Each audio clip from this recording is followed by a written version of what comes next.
Oh, disons qu'au début, je ne voulais pas en parler. Alors tu vas me dire, oui, mais alors ferme ta gueule, pourquoi t'en parles? C'est vrai.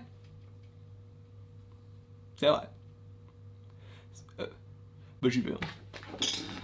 Non, plus sérieusement, comment est-ce que tu vas, bonhomme? Je suis très heureux de te retrouver aujourd'hui pour cette nouvelle vidéo montée. Regarde, je peux faire ça, des zooms et des dézooms. C'est la magie du montage. Je suis devant ce décor, d'un côté d'ici, d'un côté série et cinéma. Est-ce que ça t'intéresse? Je ne sais pas, mais en tout cas, tu vois un petit peu mieux le décor qui est derrière moi en général quand je filme ou quand je fais des lives. Donc, sache qu'aujourd'hui nous allons parler de The Flash, le film qui va reboot absolument tout. En tout cas, qui pourrait reboot absolument tout. Premièrement, ce film sort le 2 novembre 2022 en France et c'est un film réalisé par Andy Muschietti qui s'est déjà occupé, si je ne dis pas de bêtises, de ça. Pas ça, genre je te montre un truc, mais ça, le clown. Et c'est notamment avec Michael Keaton officiellement, qui reviendra dans le rôle de Batman. Nous avons également Ben Affleck qui revient lui aussi dans le rôle de Batman. Et nous avons Ezra Miller qui lui revient évidemment pour le rôle de Flash, qu'il avait déjà interprété, si je ne dis pas de bêtises, dans une courte scène dans Batman contre Superman, dans une supérette où il avait les cheveux longs, mais également dans Suicide Squad, puisqu'il va arrêter Captain Boomerang dans une très courte scène. Il est également évidemment dans Justice League, à la fois de Joss Whedon et du grand Zack Snyder, il est vrai, et je crois que c'est tout, et c'est déjà quand même pas mal. Et là, nous allons le retrouver dans son film solo. C'est un film que j'attends énormément, puisque j'ai énormément apprécié le personnage, et ce, beaucoup plus dans la Snyder's Cut. Mais donc, il est vrai que ce film va tout redistribuer. Pour ceux qui ne le sauraient pas, alors je ne suis pas le plus grand calé en comics, mais j'ai lu ce comics, donc je peux un petit peu en parler et faire le mec. Je connais des comics, pas du tout. J'ai lu certains comics, je ne suis pas le plus calé, encore une fois. Vous avez d'autres youtubeurs qui en parlent sûrement beaucoup mieux que moi. Mais ce film The Flash est basé sur les aventures de Flash, du coup du comics Flashpoint, dans lequel il va revenir dans le passé, sans vraiment le vouloir, en tout cas c'est ce que l'on pense au début, en tout cas il se passe ce qu'il se passe dans le comics Flashpoint, et donc ça redistribue entre guillemets les cartes dans l'univers dans lequel il est. Pourquoi? Parce que premièrement, Superman n'existe pas, entre guillemets, en tout cas il est conservé dans une sorte de base militaire, donc il n'est jamais devenu le grand super-héros que l'on connaît aujourd'hui. Cyborg est considéré comme un des meilleurs héros du monde, alors c'est déjà le cas aussi dans l'univers que l'on connaît, mais là encore plus. Batman, lui, de son côté, n'est pas Bruce, mais Thomas, donc Thomas Wayne, donc le père de Bruce Wayne, puisque le moment où, vous savez, il y a la tragédie des Wayne, en fait, dans cet univers-là, c'est Bruce qui meurt et Martha qui devient, par ailleurs, le Joker. Et Thomas, de son côté, devient un Batman extrêmement sombre, si bien que celui-ci est beaucoup plus sombre que celui que l'on connaît. Donc il y a beaucoup de choses qui varient d'un univers à un autre, et c'est lié, évidemment, au multivers. Et c'est quelque chose que l'on va d'autant plus voir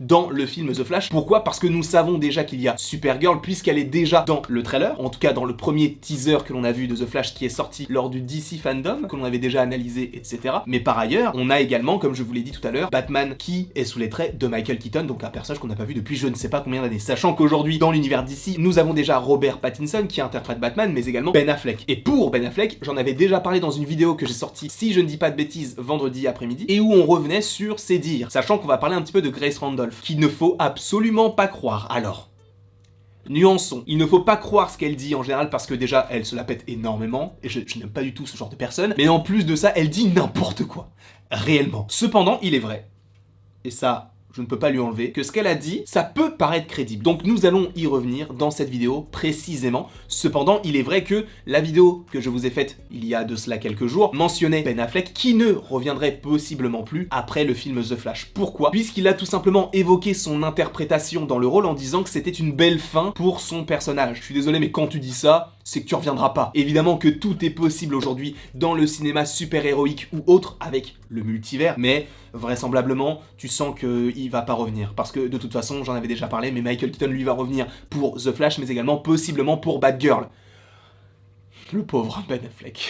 Et donc The Flash va redistribuer un petit peu toutes les cartes selon Grace Randolph. Et ça, du coup, c'est quelque chose qu'on avait déjà évoqué en vidéo, mais elle dit d'autres choses. Alors, encore une fois, Grace Randolph n'est pas du tout quelqu'un de fiable. Je ne sais pas comment est-ce qu'elle peut être suivie par autant de personnes. Tu me diras, on est bientôt 50 000 sur la chaîne, et ça ne m'empêche pas de faire des théories extrêmement étranges et bizarres et qui ne s'avèrent pas, mais ce sont des théories, ce sont pas des choses qui sont sûres, ce sont des possibilités. Là, pour le coup, elle en général, ce qu'elle dit, bah c'est pas très fiable. Cependant, il est vrai que ce qu'elle a mentionné pour la suite, donc du DCU, du World of DC, ou en tout cas de l'univers DC au cinéma, c'est que premièrement, elle avait dit que la dernière apparition du Batman de Ben Affleck serait dans The Flash. Par rapport à ce qu'il a dit récemment, pour le coup, ça semble crédible. Elle a également dit quelque chose d'assez étrange, parce qu'en fait, vous voyez Henry Cavill, le mec qui monte des ordinateurs en Marcel, et qui le fait d'une manière assez stylée. Il faut dire, moi si je fais mon ordinateur, déjà je m'électrocute, et si je porte un Marcel, gros,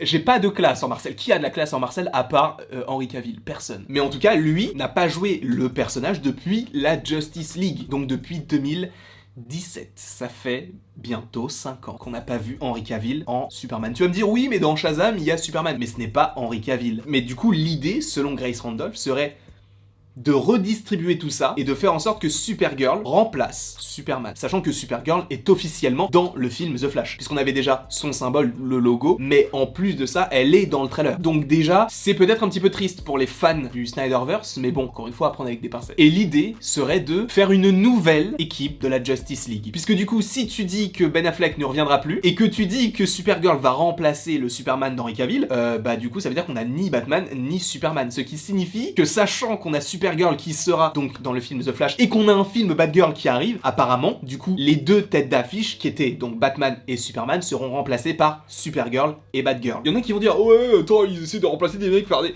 Ta gueule, juste tais-toi, en fait, c'est pas... Enfin, c'est...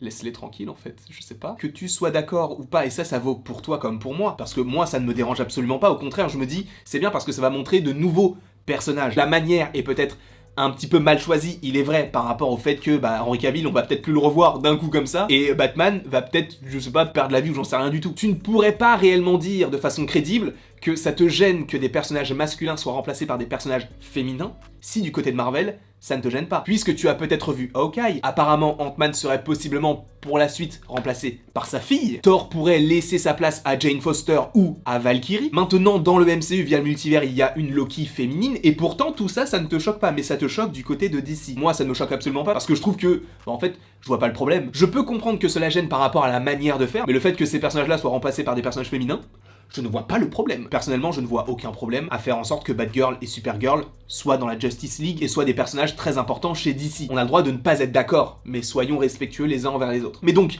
passons sur ce débat-là. Supergirl et Batgirl pourraient intégrer la nouvelle Justice League, avec notamment Wonder Woman, Shazam, Aquaman, et sûrement d'autres petits personnages qui vont sûrement arriver ou qui sont déjà bien établis dans le DCEU. En tout cas, voilà les différentes choses qui peuvent faire en sorte que le DCEU puisse se renouveler via le film The Flash. Il y en a qui seront d'accord ou pas, ça honnêtement, peut-être débattez-en dans les commentaires, mais s'il vous plaît, encore une fois, juste soyons tranquilles et bien, pas d'insultes. Si quelqu'un met un commentaire et que tu n'es pas d'accord avec ça, argumente de ton côté, mais respectons encore une fois l'avis des uns et des autres, c'est très important. Moi je trouve que c'est une bonne idée, on savait de toute façon que The Flash pourrait servir de reboot, là ça a l'air d'être le cas, encore une fois faut faire très attention avec ces informations, puisque Grace Randolph, encore une fois, voilà, cette vidéo est bien trop longue, j'espère qu'elle vous aura plu, n'hésitez pas à l'aimer, à la partager, à la commenter et à vous abonner si vous en avez envie, bien évidemment, et après toute cette longue vidéo, il ne me reste plus qu'à vous dire à la prochaine, pour la prochaine.